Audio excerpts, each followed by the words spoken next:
Hi, my name is Gunnar. I've been doing bonsai since about 2005, so it's been 17 years. Um, on and off, maybe 20 to 40 plants. This is one of my favorite ones um, that I've been growing since I was a kid. And I kept it in the ground until about 3 years ago, and I would cut it down, and then finally I decided to dig it up about 2 years ago and put it into a pot because I was satisfied with the look and the age and stuff. So really it's been in the winterization mode. I've had it in the house, outside on some warm days, but it's starting to get some new leaves. These leaves are just now coming out, which I thought were dead, but they were still alive. Really what you want to do now that it's out of the ground is continue to make it compact. So this type of a boxwood type tree you're really not going to kill. And it's really hard. It survived one of our coldest winters last year. It was below 20 degrees and I had left it outside and then piled leaves on top. And it died back a little bit, but I actually like the dead wood that's mixed in. It kind of makes it more realistic of a natural tree. So what I've been working on today is really taking off any of the bigger leaves, the older growth from last year. It is now the beginning of April, so there's new growth on most plants in Arkansas where I'm living. You'll want to wait till you start to see the new growth, but you don't want it full, you don't want hot weather in May or June or July. You absolutely want to kind of steer away from there. In the summer months, you can do the pinching method, which would take off the bigger leaves, sort of one by one. And I recommend doing that for any type of bonsai that is able to have that procedure done. But one of the critical things is having the correct tools. So these tools I really like. You can get these off of Amazon. I think I paid like 70 or 80 bucks for this entire set. The next most important thing for any bigger cuts is to have this Japanese healing paste, which is also found on Amazon, and really this keeps the wound sealed so that it can heal. Some of my favorite tools are these Fisker tools, just really quick and easy. And right, this actually was up to here, I already cut it, but I'll cut it again.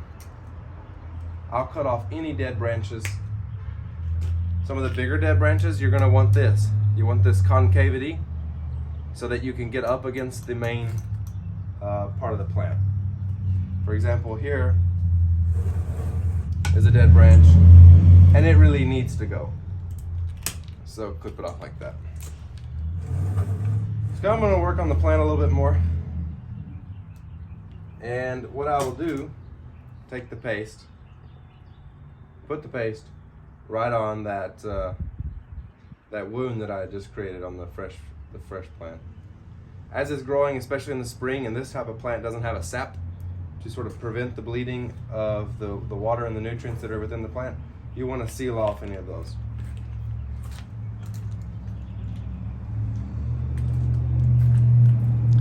Here you can see last year's sealant. And there you can see this year's that I just put on.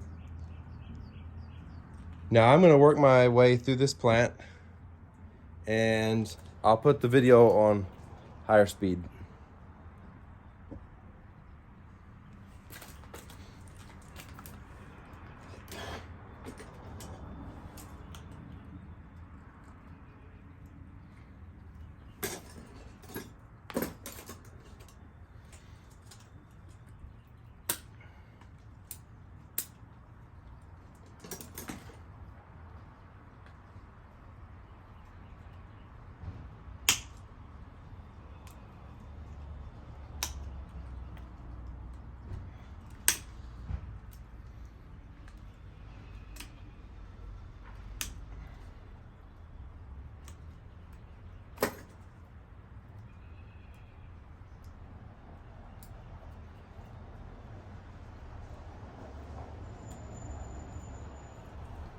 This is one of the more difficult situations.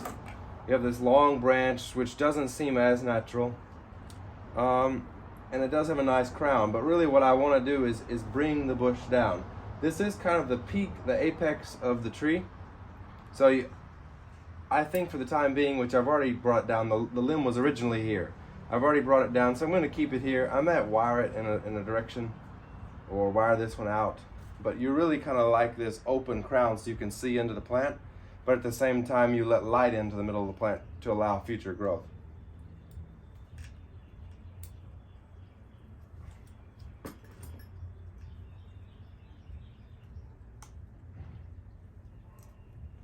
And you never want to do all of this in one year. You really want to spread it out over multiple years.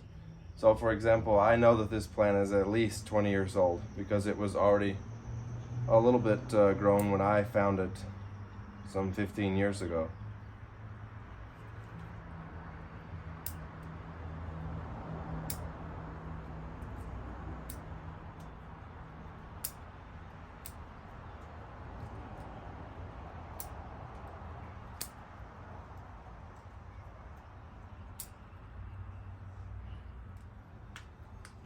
One important thing is to never cut every leaf off of a stem. You always want to leave at least 2 or 3, 4 leaves or nodes of the plant so that there's already some growth coming out. You don't want to cut off the growth and then just expect something to start growing. A lot of times it won't, because the nutrient that's coming up the stem is kind of stopped, and it'll normally kill the limb.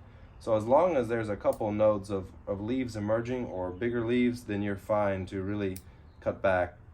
And what it'll do over the years is become more compact and more compact. There's no way to get a bonsai compact without chopping, so you have to get good with the scissors and figure out what to get rid of. So it's not a specific science. You really want to just chop it back, unless you do some wiring, that's more scientific, or your approach should be if you're trying to plan ahead a little bit. You could wire this one out, kind of make it apex and let it grow into a clump or a ball, a lower cluster, middle cluster, top cluster, and a side cluster, and allow the light to kind of get in. So that'll give you an idea of where this bonsai is going. And I'll try to give some more video updates. I've never shared much about my bonsai history or culture or experience.